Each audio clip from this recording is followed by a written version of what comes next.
Alléluia, alléluia, soyez bénis au nom puissant du Seigneur Jésus-Christ. Que le nom de l'Éternel soit glorifié, que le nom de l'Éternel soit béni au nom puissant du Seigneur Jésus-Christ.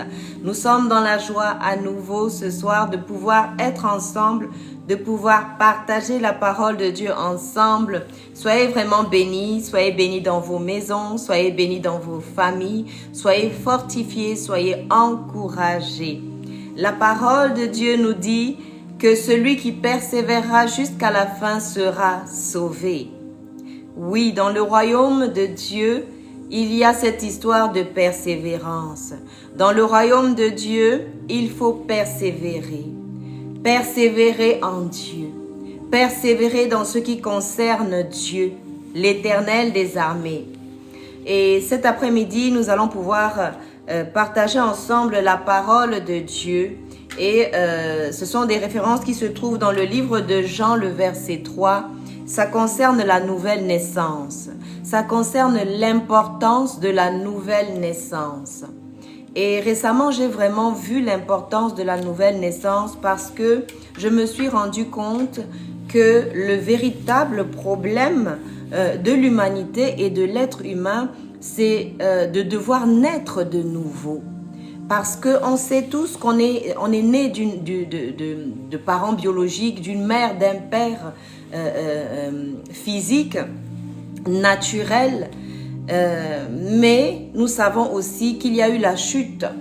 Il y a eu Adam et Ève. Il y a eu corruption de l'ADN humain. Et donc, c'est pour cela qu'il y a cette nécessité de naître de nouveau. De naître de nouveau. Pourquoi est-ce qu'il est nécessaire de naître de nouveau?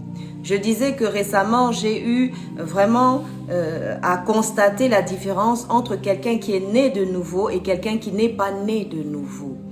Celui qui est né de nouveau a l'Esprit de Dieu en lui. Comment est-ce que nous entrons dans le royaume de Dieu? Nous entrons en naissant de nouveau. C'est-à-dire que c'est comme si nous naissons de nouveau. L'Esprit de Dieu vient habiter en nous. Et ça fait toute la différence. Ça fait vraiment une grosse différence. Une très grosse différence. Lorsque cette personne chez qui j'ai fait le constat, parce que vous savez, lorsque vous expliquez à quelqu'un la nouvelle naissance, quelqu'un qui n'est pas encore né de nouveau, la personne va vous prendre pour une personne qui a perdu, qui est folle en fait. Parce que les choses de Dieu paraissent aux yeux des personnes qui ne sont pas encore nées de nouveau comme des choses folles, des choses insensées, des choses qui n'ont pas de sens, des choses qui ne peuvent pas attirer l'intérêt de quelqu'un. La personne va se dire, mais qu'est-ce que vous racontez? Et pour image, par exemple, une femme qui a déjà mis au monde, eh bien, si elle explique à une autre jeune femme qui n'a pas encore mis au monde, cette femme qui n'a pas encore mis au monde et à qui on explique ce que c'est que de mettre au monde, eh bien, elle va avoir une idée floue de ce que c'est que de mettre au monde. À peu près, elle va se dire, ah, peut-être que ça ressemble à ça. Mais elle aura juste une image, une idée. Et le jour où elle va vraiment enfanter, où elle va mettre au monde, elle va se dire, ah, donc c'est ça le fait de mettre au monde. C'est ce qu'on ressent quand on met au monde. C'est ce que ça fait d'avoir un nouveau-né dans les mains. Et de la même manière, lorsque quelqu'un qui est né de nouveau parle de ces choses, la personne qui n'est pas encore née de nouveau est dans l'étonnement. Elle est dans le questionnement, en se disant, mais de quoi est-ce que cette dame parle? La nouvelle naissance. Et nous voyons ici que dans le chapitre 3 du livre de Jean, il y a Nicodème, cet enseignant de la loi, qui connaissait la parole de Dieu, qui enseignait les Écritures, eh bien venir de nuit et demander au Seigneur Jésus, mais comment ça? Comment tu parles de naître de nouveau? Mais ça consiste en quoi? Est-ce que je dois rentrer à nouveau dans le ventre de ma mère et ressortir à nouveau? Et Jésus lui a dit, il lui a répondu, mais toi tu enseignes la loi. Comme quoi on peut enseigner les Écritures, mais ne jamais avoir expérimenté la nouvelle naissance. Ne pas être né de nouveau. Vous avez par exemple les théologiens qui apprennent la parole, étudient la parole, mais qui n'ont pas reçu cet esprit d'adoption, qui n'ont pas vécu cette chose. Et récemment, le Seigneur, lors une retraite me disait, il m'a dit, mais Valérie, tu ne peux pas amener les gens là où toi tu n'es jamais allé. Tu ne peux pas dire aux gens, on va à tel endroit, toi-même tu n'es jamais allé à cet endroit. Alors, c'est différent quand quelqu'un qui est né de nouveau en parle. Et je me suis rendu compte que nous sommes nombreux dans les églises, nous sommes nombreux dans les rassemblements, mais beaucoup ne sont pas encore nés de nouveau. Ne sont pas encore nés de nouveau. Et c'est important parce que lorsque la personne naît de nouveau, vous pouvez vous entendre correctement. Que ce soit un collègue, un associé, un ami, un époux, un parent. Eh bien, si cette personne n'est pas née de nouveau comme vous, vous n'allez pas vous entendre. C'est comme si vous parlez deux langages différents. Vous voyez? C'est comme si vous parlez deux langages différents. C'est comme si vous étiez... il y a quelque chose qui vous sépare. Un problème de communication, un problème de communion. De communion. Et c'est pourquoi lorsque la parole de Dieu dit qu'on peut se marier si l'on en sent l'envie ou si on en a le besoin, mais que ce soit dans le Seigneur. Et quand là, l'Éternel, dans la parole de Dieu, parle de « dans le Seigneur », voulant dire quelqu'un qui est né de nouveau. Quelqu'un qui est né de nouveau. Cette expérience de la nouvelle naissance est très importante. Parce que je me suis rendu compte que les personnes qui ne sont pas nées de nouveau ne comprendront pas ce que vous dites. Si vous parlez des choses spirituelles. Le Seigneur lui-même a dit dans ce même chapitre 3 du livre de Jean, il a dit, mais comment comprendrez-vous les choses spirituelles lorsque je vous en parlerai, si déjà sur les choses terrestres, vous ne me comprenez pas? Alléluia. Et il y a une grande différence quand quelqu'un naît de nouveau. Quand quelqu'un naît de nouveau, il est devenu enfant de Dieu. C'est lorsque l'on naît de nouveau, lorsqu'on reçoit l'esprit d'adoption, l'esprit de Christ. C'est à ce moment-là qu'on est inscrit dans le royaume de Dieu. Jésus-Christ a dit, si vous ne naissez d'eau et d'esprit, l'eau représentant la parole, bien entendu, et l'esprit de Dieu. L'esprit de Dieu. Les deux vont ensemble. Si vous prenez la parole de Dieu dit que la lettre sans l'esprit tue. Et c'est comme cela que vous voyez des théologiens, des gens qui connaissent bien la parole, mais qui n'ont pas reçu l'esprit de Dieu. Et on voit ici Nicodème qui pose la question au Seigneur Jésus-Christ et Jésus-Christ lui répond en disant « Mais toi, tu es enseignant de la parole et tu ne sais pas qu'il faut naître de nouveau. Il faut recevoir cet esprit d'adoption. » La parole de Dieu dit qu'il n'y a pas un seul juste sur la terre. Tous nous sommes pécheurs et tous nous sommes privés de la gloire de Dieu. Ce n'est pas une histoire de bien se comporter dans la société, d'avoir des valeurs, des normes, d'avoir été bien éduqué, bien élevé. Ça n'a rien à voir avec cela. Ça n'a rien à voir avec l'intelligence naturelle parce que certaines personnes n'ont pas reçu l'esprit du Seigneur mais ont une certaine intelligence. Il ne faut pas croire, l'ennemi de nos âmes, le diable, a une certaine intelligence. Hein? Et voilà. Et aussi, il ne s'agit pas de dons ou de capacités naturelles.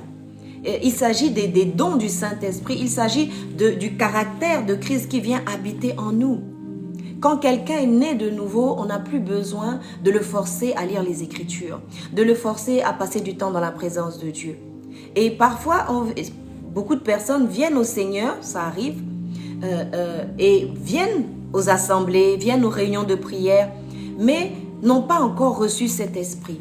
Et c'est dans la persévérance, en continuant à venir, en continuant, je me rappelle de quelqu'un qui me disait, mais je lis les Écritures, mais je ne comprends rien. Je lis les Écritures, mais je ne comprends pas. Parce qu'il faut que le Saint-Esprit vienne nous aider. Qu'on puisse, c'est comme si ces paroles qui sont des Écritures, elles doivent prendre vie. Elles doivent communiquer quelque chose à notre âme. Voyez, la parole de Dieu dit que Jésus a dit « Ma parole est une véritable nourriture et mon sang un véritable breuvage. » La parole de Dieu, c'est la nourriture pour nos âmes. Et vous voyez combien la nourriture est importante. En début d'année, le Seigneur m'interpellait concernant la nourriture. Et la nourriture physique, ce que nous mangeons, ce que nous mettons dans notre corps, ce que nous laissons entrer dans notre corps, produit quelque chose en nous. Si, par exemple, nous ne buvons pas assez d'eau, nous serons mal hydratés. Notre peau va en souffrir, les organes vont en souffrir. Et de la même manière, celui qui est né de nouveau, celui qui a reçu l'Esprit de Dieu, il sent ce besoin C'est comme votre peau quand elle est sèche et vous avez besoin de mettre de la crème dessus. Vous avez besoin de prendre soin de vos âmes. Parce que vos âmes, c'est tout ce qu'il vous restera quand vous vous présenterez devant l'Éternel, votre Créateur. Votre âme. Et elle a besoin de naître de nouveau. Parce qu'il y a eu la chute avec Adam et Ève. Et notre ADN a été corrompu. Donc personne ne pourra rentrer dans le royaume de Dieu en n'ayant pas été né de nouveau. Non, personne. C'est la seule manière d'entrer dans le royaume de Dieu. C'est comme si quelque chose est cassé. Vous avez un bijou, vous avez un jouet et il est cassé. Donc à moins que vous ne le répariez ou ne l'amenez chez le réparateur ou autre chose, il ne pourra pas être réparé. Il sera toujours cassé, il sera toujours dans l'état où il est. Et l'être humain, c'est pareil. Et il ne s'agit pas juste d'aller bricoler. Le Seigneur ne bricole pas. Il fait de nous une nouvelle créature. Quand on était loin de Dieu, on vivait comme on voulait.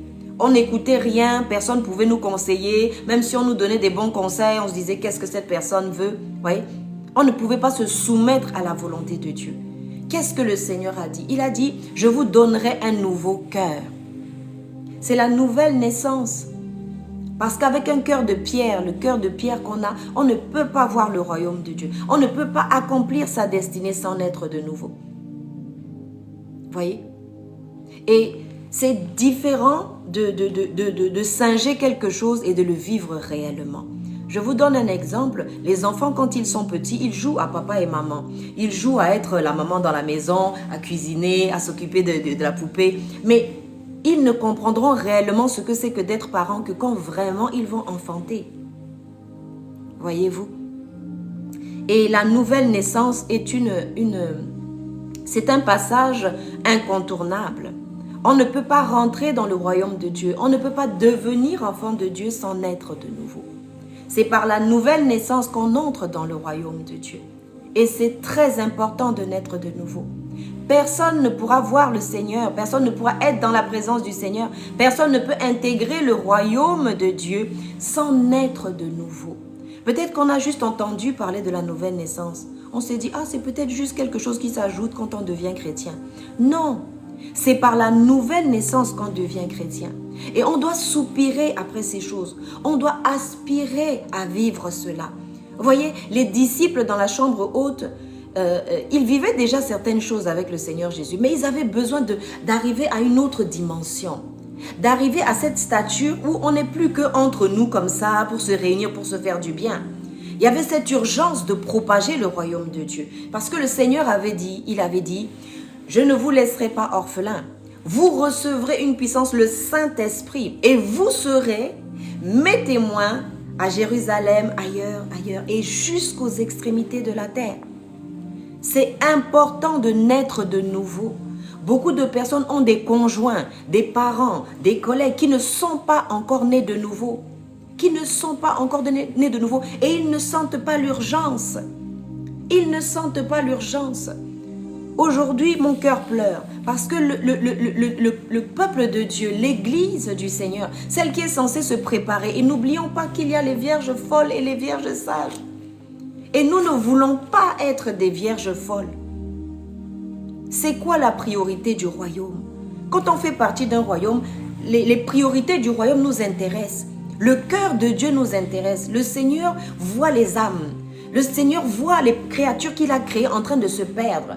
Le Seigneur voit les destinées qui ne sont pas accomplies. Le Seigneur voit les serviteurs qui sont en pleine distraction.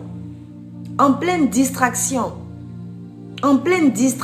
Et ça fait mal. Nous avons besoin de plus de Dieu. Nous avons besoin de plus de personnes qui naissent de nouveau. Nous nous plaignons des lois injustes qui sont en train de sortir. Soyez bénis au nom de Jésus. Merci pour les cœurs. Mais nous nous plaignons, mais nous allons continuer à nous plaindre si les gens ne sont pas nés de nouveau. Je me suis demandé pourquoi le Seigneur disait qu'il fallait prier pour ses ennemis. Pourquoi prier pour les ennemis? Soit ils se repentent et c'est-à-dire que votre paix ne dépend que de vous-même. Et ça vous coûtera forcément quelque chose. Vous savez, dans mon parcours, pendant presque 10 ans, j'ai été séparée de ma propre famille. J'ai dû m'en éloigner parce que c'était comme cela pour ce moment-là. Je devais prier pour eux, intercéder pour eux, qu'ils naissent de nouveau. Qu'ils naissent de nouveau. C'est utopique de se dire, je vais m'entendre avec une personne où on va pouvoir collaborer alors que la personne n'est pas née de nouveau. Ou que nous-mêmes, on n'est pas nés de nouveau. Quand nous naissons tous de nouveau, lorsque nous sommes plus nombreux, de plus en plus nombreux à naître de nouveau, la paix s'installe. La paix s'installe. Dans le royaume de Dieu, il n'y a pas de querelle. Il n'y a pas de contestation là-bas. Les contestations, les querelles, toutes les chamailleries viennent de quoi? Du fait qu'il y en a qui ne sont pas nés de nouveau. Quand on est né de nouveau, même si quelqu'un t'a fait du mal, il demande pardon, tu lui pardonnes et tu avances. Tu ne restes pas là à ressasser, tu ne restes pas là, ça ne pose pas problème de pardonner. Lorsqu'on est dans le royaume de Dieu, ça ne nous embête pas lorsque les gens veulent nous humilier. Parce que vous êtes déjà humble. Et quand vous êtes humble, brisé, même si l'humiliation vient, ça ne vous affecte pas comme si, quand vous n'êtes pas brisé, tout vous affecte. La moindre parole du frère, le moindre comportement de la sœur, ça déclenche des grandes colères, des rancunes, des vengeances. Alléluia. La nouvelle naissance est très importante. Lorsque l'Esprit du Seigneur vient habiter en nous, qu'est-ce qu'il fait? Il nous transforme. Il nous transforme. Il nous transforme. Il nous transforme par les fruits qu'il porte, les fruits qu'il va manifester au travers de nous. Nous allons pouvoir nous soumettre à la volonté de Dieu. Nous allons pouvoir reconnaître nos erreurs, nos fautes. Nous allons pouvoir nous repentir. Nous repentir. Aujourd'hui, on parle très peu de la repentance dans nos réunions, dans nos assemblées. De se repentir. De se repentir, de reconnaître ses fautes, de reconnaître, la parole de Dieu dit, toi qui as une poutre dans tes yeux, comment veux-tu enlever la paille qui est dans l'œil de ton voisin? Alléluia. Nous avons besoin de voir la poutre qui est dans nos yeux, de voir la paille qui est dans nos yeux. Dans Apocalypse, il est spécifié quelque chose qui est étrange, mais il dit, vous êtes nus, vous êtes aveugles, et vous n'en avez même pas conscience. Et la nouvelle naissance nous fait prendre conscience que nous sommes pécheurs, que nous ne sommes pas meilleurs que les autres, que nous avons besoin de l'Esprit de Dieu. Que le Seigneur nous aide, qu'on puisse se reconcentrer sur la mission de l'Église, que l'on puisse vraiment s'apprêter au retour du Seigneur parce qu'il est imminent. Même les païens, ceux qui ne connaissent pas le Seigneur, ceux qui ne connaissent pas forcément, ils sentent qu'il y a quelque chose qui est en train d'arriver. Les animaux à certains endroits sont en train de tourner en rond, il y a des manifestations. La parole de Dieu dit, la nature ne vous enseigne-t-elle pas? Voyez-vous? Voyez-vous? C'est important de naître de nouveau. Nous devons naître de nouveau. La nouvelle naissance, c'est de soupirer après l'Esprit du Seigneur pour qu'il puisse entrer en nous, pour qu'il puisse prendre le contrôle de notre vie, prendre le contrôle de nos projets, prendre le contrôle de tout ce qu'on va faire. Et vous allez voir, votre vie va commencer à porter du fruit. Votre vie va commencer à porter du fruit.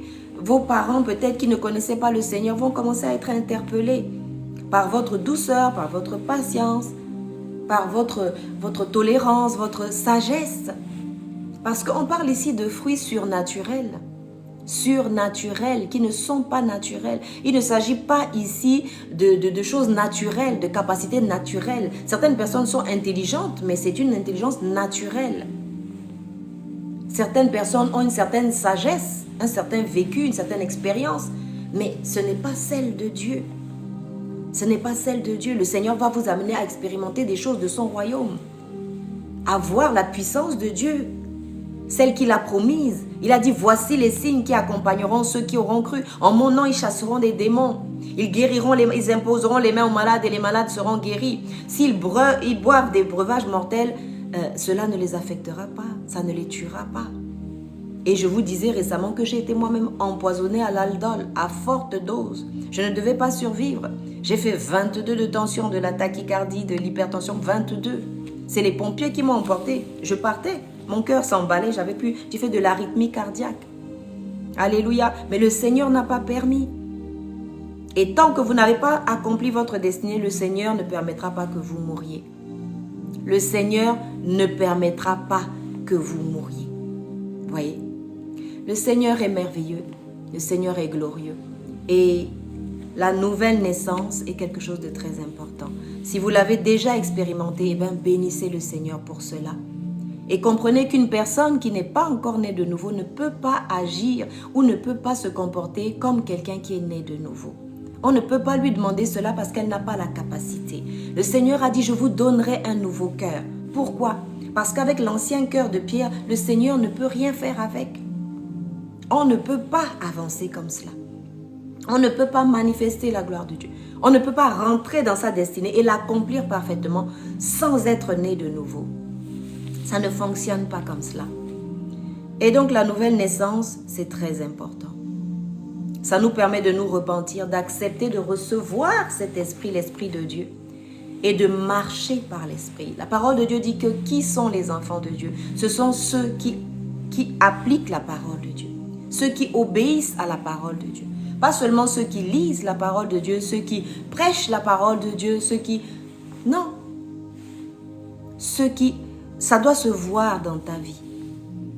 Il ne s'agit pas juste d'en parler, il s'agit de le vivre. De le vivre, de vivre la nouvelle naissance.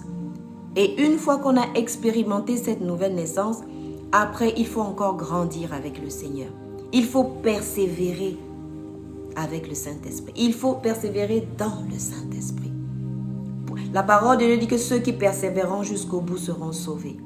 Donc, il faut persévérer. Il ne s'agit pas de bien démarrer, mais il faut rester dans le Seigneur. Il faut rester dans la foi. Il faut demander à Dieu tous les jours la grâce de rester en lui. La grâce de faire sa volonté. La grâce de lui plaire. La grâce de mourir à soi-même. De mourir à soi-même. Alléluia. De mourir à soi-même. Alléluia. Lorsque l'enfant sort, il y a ce qui sort après qui s'appelle le placenta. Et le placenta, une fois que l'enfant est détaché, c'est fini. Il faut mourir à soi-même pour que l'enfant puisse vivre. Pour que l'enfant puisse vivre. Alléluia. Il a dit, vous ne pouvez, si vous ne naissez d'eau et d'esprit, vous ne pouvez pas voir le royaume de Dieu. Les choses du royaume de Dieu ne peuvent pas être votre priorité si vous n'êtes pas né de nouveau. La nouvelle naissance facilite les choses. La nouvelle naissance, alléluia, ça transforme la vie de quelqu'un. Vous n'êtes plus la même personne. On n'a plus besoin de vous forcer pour entrer dans la présence de Dieu. Vous avez cette soif des choses de Dieu, la soif de la présence de Dieu, la soif de s'attacher à Dieu. Alléluia. Que chacun soit encouragé, vraiment encouragé. Alléluia. Oui. Que chacun soit encouragé. Merci Seigneur Jésus. Merci. Merci pour la grâce de la nouvelle naissance. Je vais vous partager un témoignage qui est sur le net. Si vous tapez Jésus t'aime, A-T, H-A-T-E, vous allez trouver ce témoignage d'un monsieur qui disait que il s'est marié avec son épouse et ils ont eu des enfants. Ils avaient une entreprise, une maison familiale. Ils étaient bien.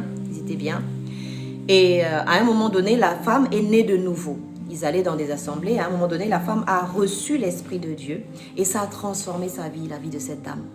Et à chaque fois qu'elle voyait son mari qui n'était pas encore né de nouveau, elle aspirait, elle soupirait après ça. Elle voulait que cet homme naisse aussi de nouveau pour qu'il puisse enfin servir le Seigneur correctement. Mais cet homme qui n'était pas encore né de nouveau ne comprenait pas ce que cette dame voulait dire.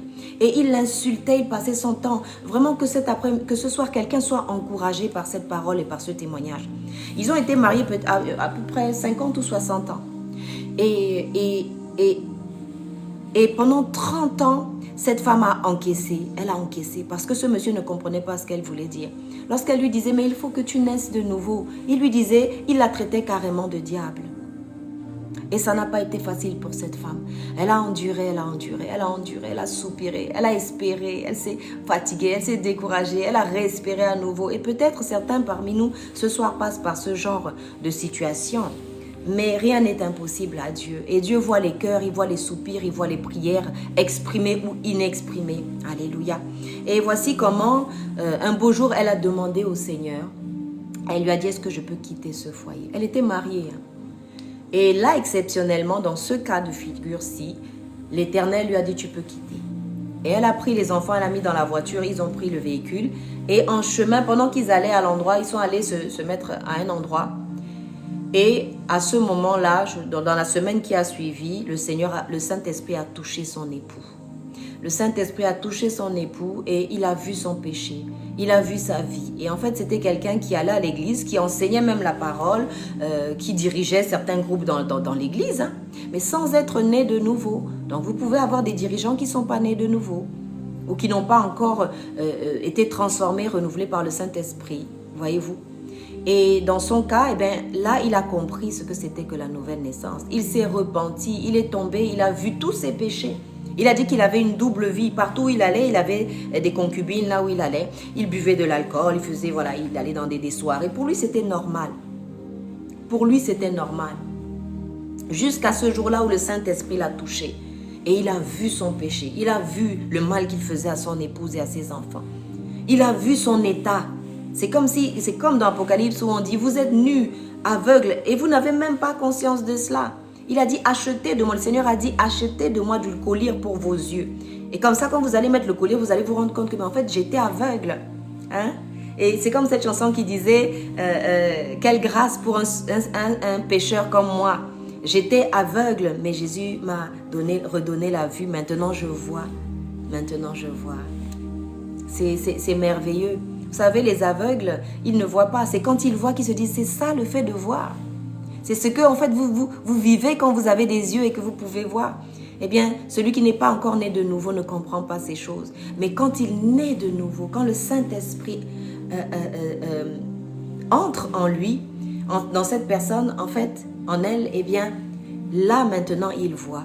Il voit son péché, il voit son état, il comprend l'importance de Dieu dans sa vie, il comprend l'importance de la nouvelle naissance.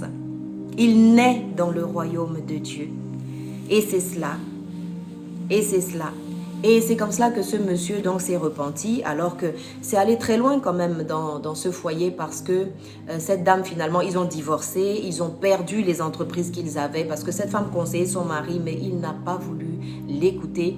Et ils ont fini par perdre l'entreprise et ils se sont remariés quand le monsieur est né de nouveau. Ils se sont remariés et ils ont retrouvé Maintenant, ils servent le Seigneur. Ils servent le Seigneur ensemble et ils ont une page YouTube qui s'appelle Jésus t'aime. Jésus t'aime. Et c'est merveilleux. Mais vous voyez, c'est une expérience douloureuse mais productive. Cette femme a enduré, cette femme a supporté, cette femme a encaissé beaucoup de choses, mais elle a été patiente. Elle a prié pour ce monsieur et elle a continué à espérer et elle a fait confiance à Dieu. Elle a fait confiance à Dieu parce que c'est Dieu qui fait naître de nouveau.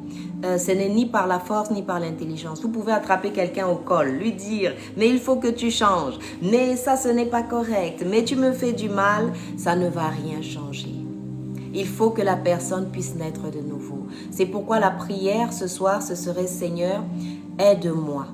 Aide-moi à prier pour les autres. Aide-moi à être patiente avec les autres. Aide-moi à te ressembler davantage. » Et aide-moi à prier pour ceux qui ne sont pas encore nés de nouveau. Que ce soit un conjoint, que ce soit un collègue de travail, que ce soit une connaissance, un voisin, que ce soit un membre de nos familles. Nous ne pouvons pas rester comme cela alors qu'ils ne sont pas encore nés de nouveau. Nous ne pouvons pas dire que nous attendons le retour du Seigneur et les gens que nous disons aimer ne sont pas encore nés de nouveau. Non, nous devons prier pour qu'ils naissent de nouveau. Et ensemble, nous allons prier ce soir. Nous allons prier et demander au Seigneur la nouvelle naissance pour les gens qui nous entourent. Prions ensemble.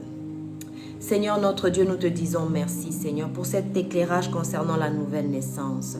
Et beaucoup de nos problèmes, une bonne partie de nos problèmes seraient résolus si ces personnes naissaient de nouveau.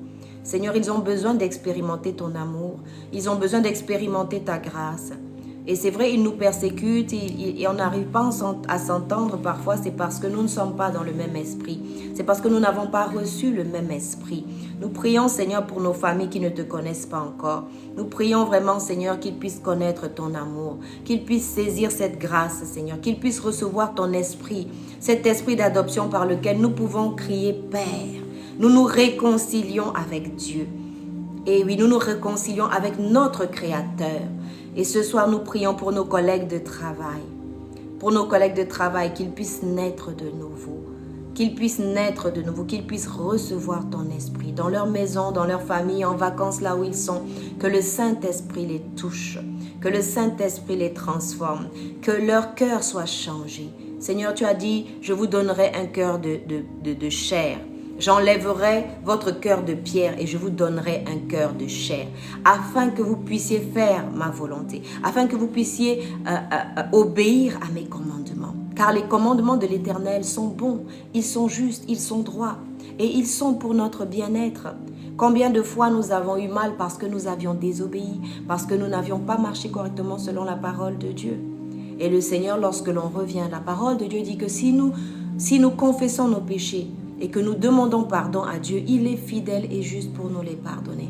Je ne sais pas quel est le péché que tu n'arrives pas à te pardonner. Je ne sais pas quel est le péché qu'on t'a dit que Dieu ne pouvait pas pardonner. Mais tant que tu es vivant, tant que tu es là et que tu visionnes cette vidéo, sache que le Seigneur t'aime. Sache qu'il n'y a aucun péché qui ne peut être pardonné. Il y a des brigands en prison aux États-Unis qui se sont convertis, des gens qui ont demandé pardon à des parents. Ils avaient tué l'enfant de ces familles, mais ils ont demandé pardon, ils se sont repentis. Nous avons un président en République centrafricaine, un ancien empereur, qui s'est repenti, se repentit à la fin de sa vie. Il avait fait beaucoup de choses, mais il s'est repenti.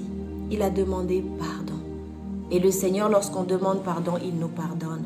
Et parfois, c'est vrai, parfois c'est nous-mêmes qui avons du mal à nous pardonner. Mais si Dieu nous pardonne, qui sommes-nous pour ne pas nous pardonner? Alors ce péché que tu as commis, qui te tracasse et tu as l'impression que ça te condamne et tu te condamnes toi-même, depuis un moment, le Seigneur te libère. Le Seigneur te guérit ce soir. Le Seigneur te libère de ce péché.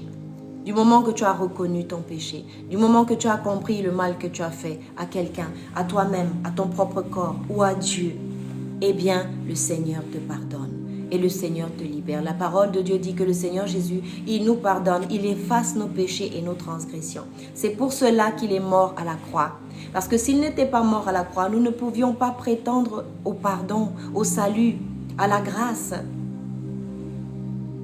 Mais parce qu'il est mort sur la croix, parce que son sang a coulé pour cela, eh bien, il ne faut pas mettre de côté la grâce de Dieu. Il ne faut pas refuser la grâce de Dieu. Il faut accepter la grâce de Dieu.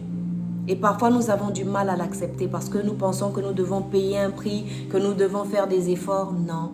L'effort que nous ne pouvions pas faire, l'effort que nous n'étions pas capables de faire, le Seigneur Jésus-Christ l'a fait pour nous à la croix. Alors ce soir, sache que le sang de Jésus lave. Le sang de Jésus purifie. Le sang de Jésus, ce n'est pas un sang humain. Les chercheurs qui ont analysé le linceul de Turin, eh bien, se sont rendus compte que ce sang-là n'était pas un sang humain parce qu'il manque des chromosomes. Il manque des chromosomes. Jésus-Christ n'était pas l'union entre une femme et un homme. C'est l'Esprit de Dieu qui est descendu dans les entrailles de Marie. Et c'est pourquoi le sang qu'il a versé a une compétence que le sang humain n'a pas. La capacité de sauver, la capacité d'effacer nos péchés, la capacité de nous délivrer, la capacité de nous transformer, de faire de nous une nouvelle personne. Alléluia. Acceptons ce don gratuit de Dieu. Acceptons cette main tendue de Dieu. Et ce soir, soyons encouragés, soyons fortifiés, soyons libérés de nos anciens démons. Tu as peut-être chuté 1000 et 1000 fois, mais si le Saint-Esprit t'aide, tu ne chuteras plus. Parce que le Saint-Esprit, il te donne une capacité surnaturelle. Il faut lui demander de l'aide. Moi, je lui demande de l'aide pour tout. Pour tout, dès que je suis dépassée, je ne sais plus où j'ai mis. Saint-Esprit, aide-moi. Et tout de suite, le Saint-Esprit vient à mon aide. Il a dit, je vous donnerai une aide. Je ne vous laisserai pas orphelin. Vous n'êtes pas orphelin. Vous n'êtes pas tout seul. Même si vous n'avez pas d'assemblée, même si vous n'êtes pas accepté dans un certain groupe ou dans certaines... eh bien, ce n'est pas grave. Du moment que vous êtes accepté de votre Créateur, du moment que vous êtes réconcilié avec votre Sauveur, votre Seigneur, votre Créateur, celui qui vous aime plus que tout. C'est une histoire d'amour. C'est une histoire d'amour, l'histoire du Seigneur Jésus-Christ. L'amour de Dieu le Père qui a tant aimé le monde, c'est dit dans le chapitre 3, Jean 3. Le Seigneur, l'Éternel, a tellement aimé le monde qu'il a donné son Fils unique, afin que quiconque croit en lui ne périsse point, mais qu'il ait la vie éternelle. Le Seigneur Jésus-Christ revient. Il revient juger le monde. Alors, nous voulons nous réconcilier avec lui. Nous ne voulons pas le combattre, nous ne voulons pas être des ennemis de Dieu, mais au contraire, nous voulons accepter cette main tendue. Voilà. Alors ce soir, soyez vraiment encouragés dans vos maisons, soyez encouragés dans vos foyers. Priez pour ceux qui vous persécutent, priez pour ceux avec qui vous ne vous entendez pas, les membres de famille, les collègues, les voisins. Des fois, vous pouvez expérimenter des miracles merveilleux, comme cette dame qui a prié pendant 30 ans pour que son mari naisse de nouveau. 30 ans, c'est beaucoup, 30 ans, c'est dur. Alléluia, que le Seigneur nous donne la force, la patience de voir les gens, pour pouvoir voir les gens autour de nous accepter le Seigneur Jésus et naître de nouveau. Naître de nouveau. La nouvelle naissance, c'est pas contournable. C'est pas contournable. Le Seigneur, personne n'entrera dans le royaume de Dieu sans être né de nouveau. Alléluia. La nouvelle naissance. Recevoir l'Esprit de Christ. L'Esprit de la résurrection, l'Esprit de vie. Nous étions morts dans nos péchés, dit la parole de Dieu. Mais Christ est venu pour nous donner la vie. Pour nous donner la vie, pour guérir nos blessures, pour restaurer nos vies, pour guérir nos âmes des blessures, de l'abandon, du rejet, de la solitude, des souffrances, des humiliations. L'Esprit de Dieu nous guérit. L'Esprit de Dieu guérit ce soir. Recevez cette guérison, recevez cette délivrance, recevez cette transformation profonde, la nouvelle naissance. Et je prie vraiment que cette nuit, beaucoup parmi vous naissent de nouveau. Dans la nuit, dans les rêves, dans le sommeil, qu'ils rencontrent le Seigneur Jésus, qu'il y ait quelque chose de surnaturel qui se passe dans vos vies, dans vos maisons, dans la vie de vos enfants, dans la vie de vos conjoints, de vos familles, de vos collègues, de vos voisins et même de vos ennemis, de ceux qui vous combattent. Alléluia. Soyez bénis dans vos maisons, soyez vraiment encouragés et retenons juste cette chose, la nouvelle naissance est incontournable, c'est le seul moyen d'entrer dans le royaume de Dieu et d'être réconcilié avec le Père. Soyez bénis au nom puissant du Seigneur Jésus-Christ. Bonne soirée à vous. C'était la servante de Dieu Valérie Marcel Keza et je vous dis à très bientôt.